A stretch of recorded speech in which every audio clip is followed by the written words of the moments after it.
आप बैठ जाइए, बोलिए।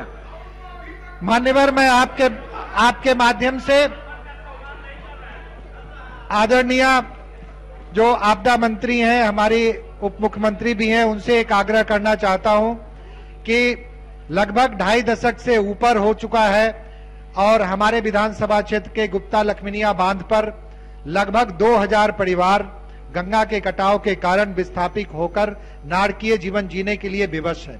मैं उनसे आग्रह करूंगा कि जल्दी से जल्दी उनके पुनर्वास की एक कारगर योजना बनाएं और अगले वित्तीय वर्ष के पूर्वार्ध तक इस योजना को कार्यान्वित कर उनको पुनर्वासित करने का प्रयास करें, ऐसा मैं उनसे अनुग्रह करता हूं। बहुत बहुत। अब सरकार का उत्तर, माननीय मंत्री स्वास्थ्य विभाग।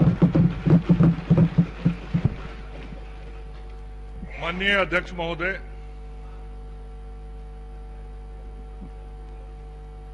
मुझे तो उम्मीद था कि नेता प्रतिपक्ष रहेंगे जब मैं बोलूंगा। यदि मेरी आवाज सुन रहे हो तो उनसे मेरा निवेदन होगा कि वो सदन में चले आए तो बहुत अच्छा रहेगा, क्योंकि बहुत ही महत्व के विषय पे चर्चा हो रही है।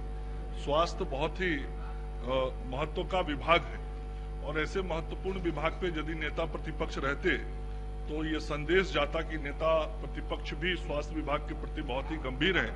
ऐसे मैंने सुबह में ही कहा था कि नेता प्रतिपक्ष हमारे पड़ोसी हैं, तो पड़ोसी धर्म का पालन हम दोनों करते हैं, एक दूसरे पे पूरा नजर रखते हैं। महोदय महोदय महोदय महोदय महोदय सीढ़ियां उन्हें मुबारक हो, महोदय सीढ़ियां उन्हें मुबारक हो जिन्हें छत पर जाना है। मेरी मंजिल तो आसमान है, रास्ता खुद मुझे बनाना है। महोदय, विगत वर्षों से बेहतर एवं उत्कृष्ट स्वास्थ्य सुविधा उपलब्ध कराने हेतु राज्य सरकार सतत प्रयत्नशील है। वर्ष 2020 में कोविड-19 महामारी ने विश्व, देश तथा बिहार राज्य के समक्ष गंभीर चुनौतियां रखी, किंतु पूरी विनम्रता से हम कहना चाहेंगे कि देश के साथ बिहार राज्य ने भी इन चुनौतियों को अवसर में बदलने का कार्य किया है। यही कारण है कि विधानसभा निर्वाचन 2020, ईद, दशहरा एवं छठ महापर्व को सफलतापूर्वक संपन्न कराया गया और आज बिहार मॉडल की चर्चा पूरे देश में की जा रही है, यहां तक कि नीति आयोग में भी की जा रही है, जिसकी चर्चा माननीय नेता प्रतिपक्ष कर रहे थे। 2020-25 के अंतर्गत आत्मनिर्भर बिहार के 7 निश्चय 2 के अंतर्गत गांव-गांव तक लोगों के लिए स्वास्थ्य सुविधाओं की बेहतर उपलब्धता के लिए हम संकल्पित हैं। महोदय, सरकार द्वारा जनहित में संचालित विभिन्न स्वास्थ्य कार्यक्रमों, योजनाओं अंतर्गत उपलब्ध विविध प्रकार की चिकित्सकीय सुविधाओं को राज्यवासियों को ससमय, सुगमता पूर्वक एवं गुणवत्ता युक्त तरीके से समाज के अंतिम व्यक्ति तक पहुंचाने के लिए राज्य सरकार श्री नीतीश कुमार माननीय मुख्यमंत्री तथा श्री तारकिशोर प्रसाद जी एवं श्रीमती रेणु देवी जी माननीय उप मुख्यमंत्री के नेतृत्व एवं मार्गदर्शन में लगातार काम कर रही है। इसी क्रम में राज्य में बुनियादी स्वास्थ्य सेवाओं को सुदृढ़ कर विशिष्ट एवं आधुनिक चिकित्सा प्रणाली को डिजिटल टेक्नोलॉजी की मदद से विकसित करने की कार्रवाई लगातार की जा रही है। हम जो काम कर रहे हैं इस पर अभी आगे चर्चा करेंगे माननीय महोदय। उसके पहले माननीय नेता प्रतिपक्ष ने जो विषय रखा और माननीय सदस्यों ने, सदन के सदस्यों ने, चाहे वो सत्ता पक्ष के हो या विपक्ष के हो, जिन सदस्यों ने विचार रखा है, मैंने सबके विचार सुने हैं और उसको नोट किया है। उसके संदर्भ में कुछ जानकारी भी देना चाहूंगा। माननीय नेता प्रतिपक्ष ने WHO के मानक के अनुरूप यहाँ के चिकित्सकों के संदर्भ में विषय उठाया है। एक दिन और एक प्रश्न के जवाब में मैंने बहुत स्पष्ट किया था कि राज्य की आबादी लगभग 12 करोड़ है महोदय, और 12 करोड़ की आबादी पर WHO के मानक के अनुसार इस राज्य के अंदर लगभग 1,20,000 चिकित्सक होने चाहिए। और मैं माननीय नेता प्रतिपक्ष को बताना चाहता हूं कि आज राज्य के अंदर 1,19,000 चिकित्सक हैं और उसका आंकड़ा भी मैंने उस दिन दिया था। आज फिर मैं दोहराना चाहता हूं, एलोपैथिक चिकित्सकों की संख्या 40,200 के करीब, आयुष चिकित्सा के अंतर्गत आयुर्वेदिक चिकित्सकों की संख्या 33,922, होम्योपैथिक चिकित्सक की संख्या 34,257, यूनानी चिकित्सकों की संख्या 5,203, दंत चिकित्सकों की संख्या 6,130। महोदय, ये लगभग 1,19,000 है। और नेता प्रतिपक्ष को बताना चाहता हूं कि इसकी चर्चा WHO के अंदर भी होती है कि संपूर्ण भारत में आज मानक के अनुसार चिकित्सक हैं और बिहार के अंदर भी मानक से यदि हम माने तो कुल 1,000 कम है, जिसकी पूर्ति करने का प्रयास हम सब लोग लगातार कर रहे हैं। अभी जब मैं आगे चर्चा करूंगा तो किस प्रकार से हम मेडिकल कॉलेज खोल रहे हैं, किस प्रकार से हम नए चिकित्सकों के को बनाने का काम कर रहे हैं, इसकी चर्चा मैं आगे महोदय करूंगा। नेता प्रतिपक्ष ने उपकरण दवा के बारे में चर्चा की। मैं नेता प्रतिपक्ष को बड़ी विनम्रता के साथ कहना चाहता हूं कि माननीय मुख्यमंत्री नीतीश कुमार जी के नेतृत्व में सन 2007 में इस राज्य में गरीबों को दवा देने की व्यवस्था शुरू हुई और उस समय के तत्कालीन उपराष्ट्रपति स्वर्गीय भैरव सिंह शेखावत जी बिहार में आए थे और उनके उपस्थिति में उस योजना की शुरुआत हुई थी और बिहार के गरीबों को दवा देने की पहली बार शुरुआत उस समय हुई। उसके पहले भी सरकारें यहां थी, लेकिन किसी सरकार ने गरीबों को अस्पताल में मुफ्त दवा देने के बारे में विचार नहीं किया था। यह काम इस एनडीए की सरकार में महोदय शुरू हुआ है और नेता प्रतिपक्ष को मैं आज बताना चाहता हूं, नेता प्रतिपक्ष को बताना चाहता हूं, ये सदन के जानने का विषय कि आज हमारा जो बीएमएसआईसीएल है, बीएमएसआईसीएल के द्वारा इस राज्य में 225 से अधिक दवाइयों की आपूर्ति राज्य के विभिन्न स्वास्थ्य संस्थानों में की जा रही है और आगे आने वाले दिनों में अगले 2 महीनों के अंदर इसकी संख्या 270 तक पहुंचने वाली है महोदय, यह मैं बताना चाहता हूं। इक्विपमेंट्स का जहां तक सवाल है, पहले इक्विपमेंट्स के यहाँ पर रेट कॉन्ट्रैक्ट नहीं होते थे महोदय। आज सदन को बताना चाहता हूं कि इक्विपमेंट्स और सर्जिकल आइटम्स के 100 से अधिक इक्विपमेंट्स के हमारे रेट कॉन्ट्रैक्ट आज हो गए हैं और अस्पतालों को उनकी मांग के अनुरूप इक्विपमेंट्स उपलब्ध कराया जाता है। आज जितने मेडिकल कॉलेज अस्पताल है, हमारे सभी माननीय सदस्य अस्पतालों में जाते हैं, आप विभिन्न विभागों के एचओडी से जरा जाके बात करिएगा जो मेडिकल कॉलेज का हॉस्पिटल है और उनसे पूछिएगा कि आप बीएमएसआईसीएल में अपना रिक्वायरमेंट इंडेंट भेजते हैं तो आपको उपकरणों की आपूर्ति होती है कि नहीं, आपको जवाब स्वयं मिल जाएगा महोदय। ये सदन सत्य बोलने का जगह है और मैं सदन को सत्य बातों से अवगत कराना चाहता हूं महोदय। डॉक्टर नर्सों की कमी की बात की गई, मैंने बार बार सदन में स्वीकार किया है विभिन्न प्रश्नों में कि कुछ कमियां जो बहाली की करनी है, जो सृजित पद है उस सृजित पद के अनुसार वहां पर हम नियुक्ति नहीं किए, लेकिन पिछले 3 वर्षों में बताना चाहता हूं महोदय, पिछले 3 वर्षों में इस राज्य के अंदर लगभग 29,000 स्वास्थ्य कर्मियों और चिकित्सकों की नियुक्ति राज्य सरकार के द्वारा प्रत्यक्ष रूप से विभाग के माध्यम से और एनएचएम के माध्यम से किया गया है और केवल पिछले 1 साल के अंदर में एएनएम और जीएनएम 13,000 से अधिक एएनएम और जीएनएम की नियुक्ति की गई है महोदय। जहां तक चिकित्सकों का सवाल है, अभी मैंने कई बार सदन को बताया है कि पिछले ही साल जुलाई से लेकर सितंबर के महीने तक केवल उन 3 महीनों में 4,000 चिकित्सकों की नियुक्ति हुई थी और उसके पूर्व के 3 वर्षों में स्वास्थ्य विभाग के विभिन्न माध्यमों से, चिकित्सा महाविद्यालयों के माध्यम से, हमारे सिविल सर्जन के माध्यम से, राज्य स्वास्थ्य समिति के माध्यम से, विभाग के माध्यम से 4,000 और नियुक्तियां हुई। ऐसे कुल 8,000 नियुक्तियां चिकित्सकों की महोदय हुई है। हम लगातार प्रयास कर रहे हैं। मैंने ये भी कहा कि अभी फिर से और जो चिकित्सक और विशेषज्ञ चिकित्सकों की जरूरत है उसके लिए अधियाचना हमने बिहार तकनीकी सेवा आयोग को भेज दी है और एएनएम और जीएनएम की भी नियुक्ति के लिए हम प्रक्रिया में हैं और एएनएम के रोस्टर क्लियरेंस का काम कर रहे हैं महोदय। हम इस विषय पर बहुत गंभीर है, जिस विषय पर माननीय नेता प्रतिपक्ष ने हमारा ध्यान आकर्षित कराया है। ठीक है, विपक्ष का काम है जो हमारी कमी हो उसको बताना, तो मैं विपक्ष के माननीय नेता को ये बताना चाहता हूं कि आप जो आईना दिखा रहे हैं उस आईने के दिखाने के पहले ही हम काम कर रहे हैं महोदय। कोरोना के विषय में बहुत विषय उठाया गया है, मैं कोरोना के विषय में विस्तार से चर्चा करूंगा, लेकिन अभी थोड़ी जानकारी देना चाहता हूं महोदय। पहले एक शेर से अपनी बात शुरू करूंगा कोरोना के बारे में।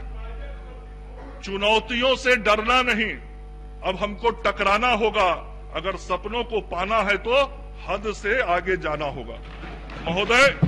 कोविड-19 वैश्विक महामारी से भारत समेत पूरा विश्व विगत 1 वर्ष से प्रभावित है। भारत में सबसे पहले केरल में दिनांक 30/1/2020 को पहला मामला प्रकाश में आने के बाद से बिहार सरकार समय समय पर इस वैश्विक महामारी के प्रकोप को भांपते हुए प्रयत्नशील रही एवं तदनुसार उपाय भी किए गए। राज्य में कोई भी मामला प्रतिवेदित होने की स्थिति में बिहार सरकार द्वारा 13 मार्च को ही सभी शैक्षणिक संस्थान, सिनेमा हॉल, खेलकूद के आयोजन, सभी सरकारी पार्क एवं सभी सांस्कृतिक महोत्सव को बंद करने का आदेश दिया गया। बिहार विधानमंडल के बजट सत्र को भी 16 मार्च 2020 को अनिश्चितकाल के लिए स्थगित कर दिया गया। दिनांक 22 मार्च को देश में कोविड संक्रमण के मामलों को देखते हुए बिहार सरकार द्वारा सभी जिला मुख्यालय, सभी अनुमंडल मुख्यालय, सभी प्रखंड मुख्यालय एवं नगर निकायों में लॉकडाउन का आदेश निर्गत किया गया। भारत सरकार द्वारा समय समय पर प्राप्त दिशा निर्देश के आलोक में इस लॉकडाउन अवधि को चरणबद्ध रूप से बढ़ाया गया। महोदय, बिहार राज्य में कोविड-19 का पहला मामला 22 मार्च 2020 को प्रतिवेदित हुआ और कोविड-19 के शुरुआती मामलों में प्राय वही मामले थे जिनका बाहर से यात्रा का इतिहास था।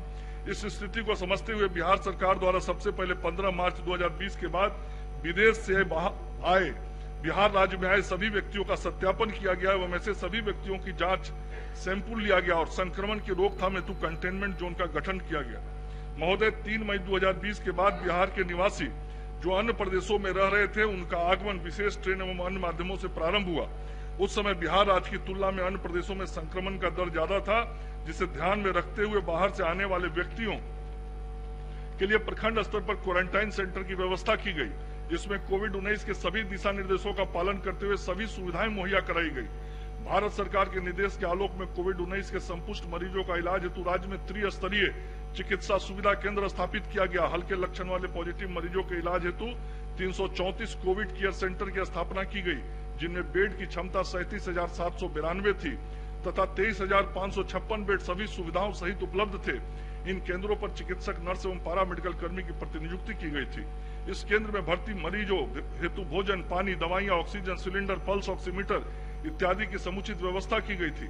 मॉडरेट लक्षण वाले मरीजों हेतु 200 डेडिकेटेड कोविड हेल्थ सेंटर की स्थापना की गई थी, जिसमें कुल 13,674 बेड्स की क्षमता थी तथा सभी सुविधाओं के साथ 11,162 बेड कोरोना मरीजों की चिकित्सा हेतु उपलब्ध थे। महोदय, गंभीर रूप से बीमार मरीजों हेतु 12 चिकित्सा महाविद्यालयों में अस्पतालों में डेडिकेटेड कोविड हॉस्पिटल की व्यवस्था की गई थी, जिनमें 5,024 बेड की क्षमता थी। महोदय, इन डेडिकेटेड कोविड हॉस्पिटल्स में मरीजों के इलाज हेतु पर्याप्त संख्या में आईसीयू बेड तथा वेंटिलेटर्स उपलब्ध कराए गए। महोदय, राज्य सरकार द्वारा कोरोना मरीजों की बढ़ती संख्या को देखते हुए निजी अस्पतालों में भुगतान के आधार पर कोरोना संक्रमित मरीजों के इलाज की अनुमति दी गई, जिनमें कुल 3237 बेडों की व्यवस्था थी। राज्य में स्थापित 6 निजी चिकित्सा महाविद्यालयों को आइसोलेशन सेंटर के रूप में चिन्हित कर कुल 720 बेड को कोरोना के मरीजों के इलाज हेतु आरक्षित किया गया। गृह मंत्रालय भारत सरकार के सौजन्य से डीआरडीओ के द्वारा बीटा स्थित कर्मचारी राज्य बीमा निगम में अस्पताल में तथा मुजफ्फरपुर स्थित पताही हवाई अड्डे परिसर में 500 बेड के आईसीयू के वेंटिलेटर युक्त अस्पतालों का निर्माण किया गया। महोदय, कोरोना संक्रमण से बचाव हेतु राज्य के सभी जिलों में मरीजों एवं स्वास्थ्य कर्मियों हेतु PPE kit, 3-ply mask, N95 mask, sanitizer आदि की व्यवस्था की गई। महोदय, कोविड-19 के रोकथाम के प्रयासों में सबसे महत्वपूर्ण कोविड-19 की जांच है, क्योंकि जांच के द्वारा ही कोविड-19 पॉजिटिव व्यक्ति की पहचान की जा सकती है एवं उन्हें आइसोलेट किया जा सकता है ताकि संक्रमण न फैले। कोविड-19 की जांच हेतु राज्य में 7 मार्च 2020 के पहले कोई सुविधा नहीं थी। महोदय, तथा सैंपल का जांच हेतु एनआईवी पुणे भेजना पड़ता था। राज्य में 7 मार्च को आरएमआरआई पटना में कोविड-19 की जांच प्रारंभ हुई और चरणवार राज्य के सभी जिलों में मेडिकल कॉलेजों में कोविड-19 की जांच की सुविधा उपलब्ध कराई गई। राज्य में वर्तमान में कोविड-19 की जांच हेतु उपलब्ध सभी माध्यमों यथा RT-PCR, Truenat, rapid antigen kit आदि के माध्यम से जांच कार्य संपन्न किया जा रहा है। राज्य के सभी प्राथमिक स्वास्थ्य केंद्र स्तर तक के स्वास्थ्य संस्थानों पर मांग के आधार पर रैपिड एंटीजन किट के माध्यम से जांच की सुविधा उपलब्ध कराई गई। वर्तमान में राज्य में 12 केंद्रों RMRI Patna, IGIMS Patna, AIIMS Patna, PMCH Patna, SKMCH, NMCH, DMCH, JLNMCH Bhagalpur, JNKTMCH Madhepura, NMCH, VIMS Pawapuri, GMCH Bettiah में आरटी-पीसीआर मशीन के माध्यम से जांच के अलावा सभी 38 जिलों में 105 ट्रूनेट मशीनों के माध्यम से जांच कार्य संपन्न कराया जा रहा है। राज्य में कोविड-19 की जांच हेतु निजी क्षेत्रों में भी जांच करने की अनुमति दी गई है। राज्य में स्थापित 6 निजी चिकित्सा महाविद्यालयों एवं अस्पताल में भी सरकारी खर्च पर निःशुल्क आरटी-पीसीआर जांच की व्यवस्था की गई है। इसके अतिरिक्त आईसीएमआर के मानक के अनुरूप 11 अन्य निजी संस्थानों में भी राज्य सरकार द्वारा समय समय पर निर्धारित दर पर आरटी-पीसीआर ट्रूनेट जांच हेतु अनुमति दी गई। महोदय, बिहार राज्य अंतर्गत 12 करोड़ से अधिक की आबादी एवं देश में सर्वाधिक जनसंख्या घनत्व को देखते हुए आवश्यक था कि अधिक से अधिक व्यक्तियों की जांच की जाए, उन्हें अन्य व्यक्तियों से आइसोलेट किया जाए तथा उनके स्वास्थ्य का अनुश्रवण किया जाए ताकि संक्रमण के चेन को रोका जा सके। इतनी बड़ी आबादी में संक्रमण के फैलाव को रोकने हेतु आवश्यक संख्या में जांच का कार्य सिर्फ आरटी-पीसीआर एवं ट्रूनेट के माध्यम से किया जाना संभव नहीं था। हालांकि राज्य सरकार ने आरटी-पीसीआर जांच की क्षमता बढ़ाने हेतु संक्रमण की अवधि के दौरान काफी प्रयास किया, जिसके फलस्वरूप आज सभी मेडिकल कॉलेज एवं अस्पतालों में आरटी-पीसीआर जांच की सुविधा एवं सभी जिलों में ट्रूनेट मशीन से जांच की सुविधा उपलब्ध है। महोदय, बिहार राज्य में कोविड-19 संक्रमण जुलाई के अंतिम सप्ताह एवं अगस्त के प्रथम सप्ताह में अपने चरम पर था। अगस्त के प्रथम सप्ताह में आरटीपीसीआर एवं ट्रूनेट के माध्यम से लगभग 8000 जांच प्रतिदिन हो रहा था। इतनी संख्या में जांच से संक्रमण के चेन को रोके जाने में कठिनाई थी। इस बीच जुलाई 2020 में आईसीएमआर द्वारा रैपिड एंटीजन टेस्ट किट के माध्यम से जांच की अनुमति दी गई एवं इस हेतु आपूर्तिकर्ता एजेंसी को भी चिन्हित किया गया। प्रारंभ में इस हेतु एक ही एजेंसी चिन्हित थी, जिनकी संख्या कालांतर में बढ़ी। बिहार राज्य में भी अधिकाधिक जांच करने एवं कोविड-19 पॉजिटिव व्यक्तियों को आइसोलेट कर उनका इलाज करने हेतु रैपिड एंटीजन टेस्ट किट के माध्यम से जांच कराने का निर्णय लिया गया। रैपिड एंटीजन टेस्ट किट के माध्यम से बिहार राज्य में सतदेव जी, ललित जी बैठ जाइए। जुलाई 2020 से प्रारंभ हुआ। उक्त किट के माध्यम से जांच का कार्य भी क्रमशः बढ़ाया गया। उदाहरण स्वरूप 27 जुलाई को जहां रैपिड एंटीजन टेस्ट माननीय मंत्री बोल रहे हैं, सुनिए, बैठ जाइए। वहीं 31 जुलाई 2020 को यह आंकड़ा लगभग 23,000 था। आया बैठ जाइए, पहले हो जाने दीजिए। देखकर 7 अगस्त को लगभग 67,000 हो गए। प्रमुख बात को सुन लीजिए, उसके बाद बोलिए। बैठिए। जांच रैपिड एंटीजन जांच हुआ। इस बीच महत्वपूर्ण त्योहारों तथा दशहरा, दिवाली, छठ में व्यक्तियों के आवागमन एवं अन्य गतिविधियों को दृष्टिगत रखते हुए तथा बिहार विधानसभा आम दोनों एक ही जिला का अलग से बात कर लीजिए के परिप्रेक्ष्य में संक्रमण के फैलाव को रोकते हुए रैपिड एंटीजन टेस्ट किट के माध्यम से जांच की उक्त गति को जारी रखा गया। संक्रमण के दौरान यह विशेष हिदायत दी गई थी कि रैपिड एंटीजन टेस्ट किट के माध्यम से सभी कंटेनमेंट जोन के वो पैसा चला गया है, वो पैसा चला गया है, वो पैसा चला गया, पैसा चला गया है, नहीं वो पैसा चला गया है। आप बैठ जाइए, आप जवाब मिल गया, बैठ जाइए। उदाहरण स्वरूप पैसा चला गया है। उदाहरण स्वरूप बोल रहे हैं, आप सुन नहीं रहे हैं, बैठ जाइए। आप बैठिए, पहले सुन लीजिए। अरे बैठ जाइए, बैठ जाइए, बैठ जाइए। उदाहरण स्वरूप 17 सितंबर को भी रैपिड एंटीजन टेस्ट किट के माध्यम से सुन लीजिए, पहले सुनिए ना। जांच हुआ और यह आंकड़ा 15 सितंबर 2020 को लगभग 96,000 था। वर्तमान में संक्रमण के दर में कमी आने के फलस्वरूप रैपिड एंटीजन टेस्ट किट के माध्यम से जांच में कमी आई है। 15 फरवरी 2021 को लगभग 20,000 जांच रैपिड एंटीजन टेस्ट किट के माध्यम से जांच हुआ है। इन गतिविधियों से बिहार राज्य में कोविड-19 संक्रमण को रोकने में सहायता मिली है। फिर आपस में बात मत करिए। महोदय, मैं बताना चाहता हूं, आज कृपया मैं सभी माननीय सदस्यों से आग्रह करूंगा कि बिहार यदि किसी काम में अच्छा करता हो तो हर बिहारी को गर्व करना चाहिए और इस सदन के सदस्य को गर्व करना चाहिए। आज हर बिहारी को गर्व है और इसकी चर्चा बाहर होती है। महोदय, आज इस प्रयास के बाद जो माननीय मुख्यमंत्री जी लगातार रोज मॉनिटरिंग करते थे, आज उस परिणाम का नतीजा है महोदय कि जहां इस देश के कई राज्यों में आज भी हजार 10-10 हजार नए केस रोज आ रहे हैं, आज इस बिहार के अंदर कुल एक्टिव केसों की संख्या 350 से भी कम है। इस पर गर्व करना चाहिए पूरे सदन को। ऐसी व्यवस्था बनी इस राज्य के अंदर महोदय, इस राज्य के अंदर ऐसी व्यवस्था बनाई गई। आज मंत्री आसन की ओर देखें, 350 से कम है महोदय।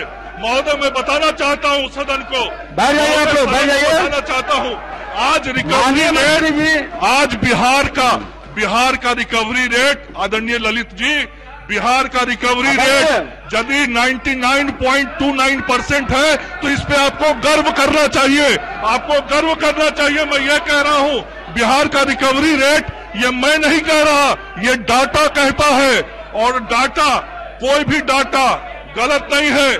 मैं माननीय सदस्यों को बताना चाहता हूं, स्वास्थ्य विभाग के तरफ से डेली सोशल मीडिया के अकाउंट पे डेटा अपलोड होता है और मेरे पर्सनल अकाउंट से भी डाटा अपलोड होता है। एक दिन की जानकारी पूरी दुनिया पब्लिक डोमेन में है। प्रतिदिन क्या तस्वीर है बिहार के अंदर कोरोना की, ये बिहार का बच्चा जानता है महोदय। आज बिहार ने कोरोना पर काबू पाया है महोदय, मैं ये बताना चाहता हूं। आज गर्व करना चाहिए सदन को महोदय, इस राज्य में 2,61,037 लोगों का जान बचाया गया है इस कोरोना से महोदय। इस पर गर्व करना चाहिए सदन को। ताली तो बजा दीजिए, अरे ताली बजा दीजिए ललित जी। मेरे नेता आ गए हैं, अपने नेता को बुला लीजिए। मेरे नेता आ गए हैं, आप अपने नेता को बुला लीजिए, ताली तो बजा दीजिए। यदि हम कुछ गलत करते हैं महोदय तो आप बोलते हैं, अच्छा करते हैं तो ताली बजा दीजिए महोदय।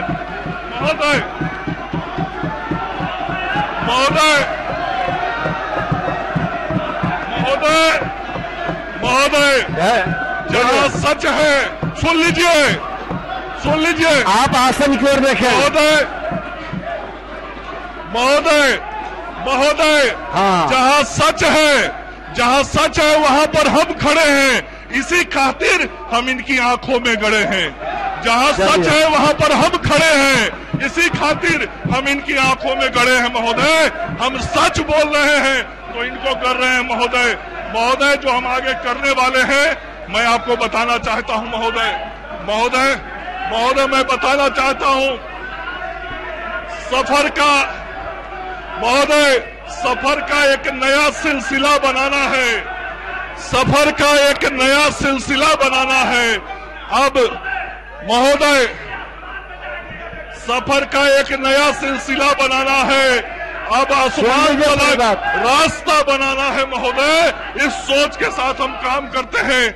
और दुनिया का दूसरा सबसे बड़ा अस्पताल, पीएमसीएच अस्पताल, 5462 बेड का अस्पताल पटना में बनाया जा रहा है और उसका शिलान्यास माननीय मुख्यमंत्री जी ने किया है। आप बैठ के सुनिए महोदय। महोदय, मैं बताना चाहता हूं नालंदा चिकित्सा महाविद्यालय अस्पताल, नालंदा चिकित्सा महाविद्यालय अस्पताल को भी बेहतर किया जा रहा है महोदय। एसकेएमसीएच मुजफ्फरपुर का भी, उसकी भी क्षमता बढ़ाई जा रही है महोदय। महोदय, महोदय, मैं कहना चाहता हूं एईएस की चर्चा हुई है और चमकी बुखार की चर्चा हुई है। महोदय, मैं कहना चाहता हूं मेरी हिम्मत को परखने की गुस्ताखी ना हो। पहले भी तूफानों का रुख मोड़ चुका हूं महोदय। मुजफ्फरपुर और आसपास के जिलों में जो एईएस फैला था महोदय, उसके बाद माननीय मुख्यमंत्री जी वहां गए थे।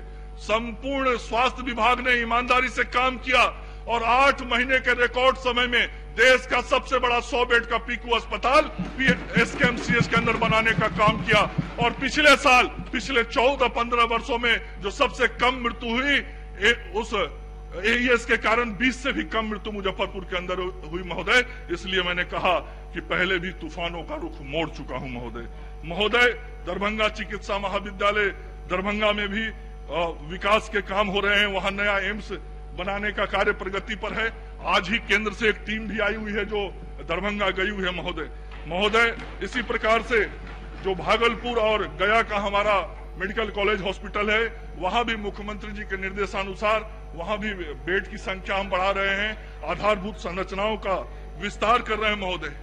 केवल इतना ही नहीं महोदय, पानी पी लीजिए। नहीं, पानी का जरूरत नहीं महोदय। आप तो हमको वर्षों से जानते हैं, मैं तो 2-3 घंटा बोल सकता हूं महोदय। महोदय, नए मेडिकल कॉलेज भी हम लोग खोल रहे हैं। जो सब लोग अभी चले गए सदन से, आजादी के समय से उनके राज तक 6 मेडिकल कॉलेज था महोदय। और आज इस राज्य के अंदर में सरकारी और प्राइवेट मिलकर 17 मेडिकल कॉलेज। और माननीय मुख्यमंत्री जी ने जब से नेतृत्व संभाला उसके बाद से यहाँ पर नया मेडिकल कॉलेज खुल गया। पावापुरी का, बेतिया का, मधेपुरा का, आईजीआईएमएस में मेडिकल कॉलेज खुल गया, एम्स में मेडिकल कॉलेज खुल गया। ये सब सारे नए सरकारी मेडिकल कॉलेज खुल गए महोदय।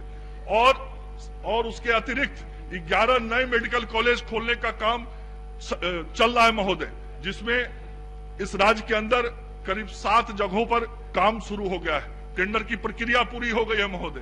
और समस्तीपुर, छपरा, पूर्णिया, ऐसे जगहों पर, झंझारपुर, सीतामढ़ी, इन सब जगहों पर काम शुरू हो गया और कुछ जगहों पर तो 40% से अधिक काम हो गया। तो हम नया मेडिकल कॉलेज खोल रहे हैं महोदय। और आपको कहना चाहते हैं कि इन मेडिकल कॉलेजों के माध्यम से हम बेहतर स्वास्थ्य प्रबंधन राज्य के अंदर देना चाहते हैं।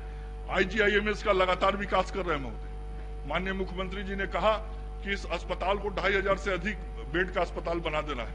अभी लगभग वहां 150 बेड पे मरीजों का इलाज होता है। 500 बेड के निर्माण का काम चल रहा है हॉस्पिटल का, जिसका शिलान्यास माननीय मुख्यमंत्री जी ने किया था। और 1200 बेड के और आईजीआईएमएस में नए अस्पताल के निर्माण का कार्य शीघ्र ही प्रारंभ कर दिया जाएगा। उसका भी शिलान्यास अगले 1-8 महीने के अंदर हम सब लोग माननीय मुख्यमंत्री जी से कराने वाले हैं। सुपर स्पेशलिटी हॉस्पिटल लगातार आज बेहतर होता जा रहा है महोदय। देखिए, राजेंद्र नगर का जो नेत्र रोग अस्पताल था उसको भी पिछले 3 साल में हम लोगों ने नया स्वरूप दे दिया है। उसी प्रकार से जो राजवंशी नगर का हड्डी का अस्पताल है, उस अस्पताल को भी हम लोग नए स्वरूप दे रहे हैं। वहां पर ट्रॉमा सेंटर बन रहा है। 400 बेड का नया हॉस्पिटल बनाने की स्वीकृति हम सब लोगों ने दे दी है। इसी प्रकार से जो गार्डिनर रोड हॉस्पिटल है उसके भी उन्नयन की योजना हम सब लोग बना रहे हैं। इसके अलावा महोदय जयप्रभा मेदांता सुपर स्पेशलिटी अस्पताल का भी उद्घाटन हम सब लोगों ने इस पिछले साल कर दिया था महोदय। राज्य के गरीबों को सीजीएचएस के रेट पर 25% बेड वहां मिलेगा महोदय। आयुष चिकित्सा पद्धति से भी हम सब लोग कार्य को आगे बढ़ा रहे हैं और अभी 3260 आयुष चिकित्सकों की बहाली के लिए भी हम सब लोगों ने अधियाचना भेजी हुई है और उसकी भी प्रक्रिया चल रही है महोदय। सदर अस्पतालों को मॉडल अस्पताल के रूप में उत्क्रमित कर रहे हैं। 21 सदर अस्पताल को मॉडल अस्पताल के रूप में हम लोग उत्क्रमित करेंगे महोदय और 9 में काम शीघ्र शुरू होने वाला है महोदय। एक चर्चा नेता प्रतिपक्ष ने की थी, मीडिया के साथी बैठे हुए हैं। बच्चों के मृत्यु के बारे में मैं बताना चाहता हूं, आंकड़ा दे देना चाहता हूं महोदय। मातृ मृत्यु अनुपात पहले 200 से ऊपर होता था, बाद में ये घट के 165 हो गया और अभी जब 2016 और 18 का SRS का सर्वे आया तो ये 165 से घट के 149 हो गया है मातृ मृत्यु दर। साथ ही 5 वर्ष से कम उम्र के बच्चों का मृत्यु दर 41 से घट के 37 हो गया है और शिशु मृत्यु दर 35 से घट के 32 हो गया है, जो राष्ट्रीय औसत के बराबर है महोदय। और पहली बार आजादी के बाद शिशु मृत्यु दर बिहार में राष्ट्रीय औसत के बराबर पहुंचा है महोदय। नवजात शिशु मृत्यु दर भी 28 से घट के 25 हो गया है महोदय। पूरे राज्य में 40 SNCU चलते हैं इन बच्चों के देखभाल के लिए। टीकाकरण का कार्यक्रम हम लोग चलाते हैं महोदय। अनुमंडलीय अस्पतालों को बेहतर कर रहे हैं। संक्षिप्त कर लीजिए। बस अब खत्म करें 2 मिनट महोदय। और राज्य की बहनें, जिनको हम केवल समझते थे कि वो रोटी खिलाने वाली बहनें हैं, माननीय मुख्यमंत्री जी के नेतृत्व में हम लोगों ने रोटी खिलाने वाली बहनों को रोटी कमाने वाली बहन बनाने का काम शुरू किया है। और अस्पतालों के अंदर जो भोजन दिया जाता है, हम सब लोगों ने अभी अनुबंध किया है जीविका की दीदियों से और अब जो हमारे सदर और अनुमंडल के अस्पताल होंगे, इन सभी अस्पतालों में दीदी की रसोई के नाम से वो भोजन देंगी और आगे आने वाले समय में हम लोग मेडिकल कॉलेज में भी ये सुविधा करेंगे। उसी प्रकार से PSC, APSC, HSC के भी इंफ्रास्ट्रक्चर को बेहतर करने के लिए हम लोग काम कर रहे हैं। नर्सिंग और पारा मेडिकल प्रशिक्षण संस्थान को भी हम लोग 7 निश्चय योजना के अंतर्गत नए नए अनुमंडलों में, जिलों में संचालित कर रहे हैं और निर्माण का कार्य प्रगति पर है। मानव संसाधन की बहाली का काम भी महोदय चल रहा है। आयुष्मान भारत योजना का भी काम चल रहा है महोदय। 31 मार्च तक अभी मुफ्त में सब CSC पर जो भी उसके लाभुक हैं वो जाके अपना कार्ड बना सकते हैं। और मुख्यमंत्री चिकित्सा सहायता कोष के तहत राज्य के गरीबों का जिनकी आमदनी 2.5 लाख रुपए से कम है, उनको गंभीर बीमारी के इलाज के लिए हम राशि मुहैया हर साल करते हैं महोदय। कोविड के बारे में अभी आपको चर्चा मैंने किया। कोविड के टीकाकरण के बारे में इतना आपको बताना चाहता हूं महोदय और एक शेर सुनाना चाहता हूं। मेरे जुनून का नतीजा जरूर निकलेगा, मेरे जुनून का नतीजा जरूर निकलेगा, इसी सियाह समंदर से नूर निकलेगा महोदय, ये आपको बताना चाहता हूं। और अभी तक हम लोगों ने इस राज्य के अंदर 13.5 लाख से अधिक टीकाकरण किया महोदय। और जिस दिन अंतर्राष्ट्रीय महिला दिवस था, उस एक दिन में 2 लाख से अधिक टीकाकरण किया। और कल जो दिन बीता है, हम अपने स्थानीय पंचायती जनप्रतिनिधियों के सहयोग से 1,40,000 टीकाकरण एक दिन में किए। अब ये यदि हमारे नेता प्रतिपक्ष को नहीं दिखता है तो मैं नहीं कुछ कह सकता हूं महोदय। और ये टीकाकरण का काम लगातार चल रहा है। कुछ घोषणा है वो पढ़ के मैं अपनी बात समाप्त करूंगा महोदय। महोदय, मैंने एक शेर पढ़ा था, उस समय बहुत हल्ला हो रहा था, दोहरा दीजिए। मैं जरा उसको फिर से दोहरा देना चाहता हूं। जहां सच है वहां पर हम खड़े, जहां सच है वहां पर हम खड़े हैं, इसी खातिर हम इनकी आंखों में गड़े। महोदय, इस घोषणा के पहले, हाँ, इस घोषणा के पहले मैं कहूंगा, मुश्किलें जरूर हैं मगर ठहरा नहीं हूं मैं, मंजिल से जरा कह दो अभी पहुंचा नहीं हूं मैं महोदय इस में आपके समक्ष घोषणा करना चाहता हूं 21-22 के कुछ महत्वपूर्ण योजना। राज्य में चिकित्सा शिक्षा हेतु Bihar university of health sciences की स्थापना की जाएगी। एम्स पटना में मरीजों के सहचर के आवासन हेतु भवन निर्माण होगा। आप समाप्त करिए। पटना स्थित सुपर स्पेशलिटी हॉस्पिटलों का विकास किया जाएगा। हृदय में छेद के साथ जन्मे बच्चों के निःशुल्क उपचार हेतु बाल हृदय अब रख दीजिए सदन पटल पर जाएगा। अपने भाषण को। राज्य के 13 जिला अस्पतालों को मॉडल अस्पताल बनाया जाएगा। और एक बहुत महत्वपूर्ण है महोदय, शहरी इलाकों में 20 मिनट तथा ग्रामीण इलाकों में 35 मिनट के अंदर एम्बुलेंस की सेवा उपलब्धता हेतु 1000 नए एम्बुलेंस की अतिरिक्त व्यवस्था की जाएगी। और पूरे बिहार राज्य में ग्रामीण इलाकों में स्वास्थ्य सुविधाओं की बेहतर उपलब्धता हेतु पैथोलॉजिकल जांच हेतु सैंपल एकत्र करने की जांच की व्यवस्था की जाएगी। स्वास्थ्य विभाग के अधीन रिक्त पदों के विरुद्ध नियुक्ति हेतु विशेष अभियान चलाया जाएगा। आपकी अनुमति से अब मैं वित्तीय वर्ष 2021-22 के लिए अनुदान मांग संख्या 20 के अनुसार स्वास्थ्य विभाग का रुपया 13,264 करोड़ 86 लाख रुपए के अनुदान मांग स्वीकृति हेतु सदन के समक्ष प्रस्तुत कर रहा हूँ। क्या माननीय सदस्य श्री विजय शंकर दुबे अपना कटौती प्रस्ताव वापस लेना चाहते हैं? अनुपस्थित हैं। प्रश्न यह है कि शीर्षक की मांग 10 रुपए से घटाई जाए। जो इस प्रस्ताव के पक्ष में है वो हाँ कहें, जो इस प्रस्ताव के विपक्ष में है वे ना कहें। मैं समझता हूं कि विपक्ष में बहुमत है, विपक्ष में बहुमत है, यह प्रस्ताव अस्वीकृत हुआ। अब मैं मूल प्रस्ताव को लेता हूं।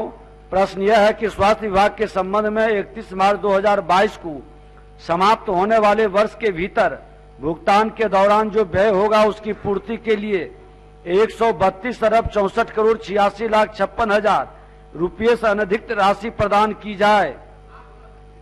जो इस प्रस्ताव के पक्ष में है वो हाँ कहें, जो इस प्रस्ताव के विपक्ष में है वे ना कहें।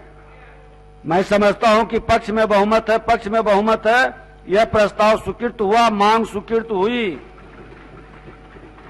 अब सदन पटल पर कुछ कागजात रखे जाएंगे।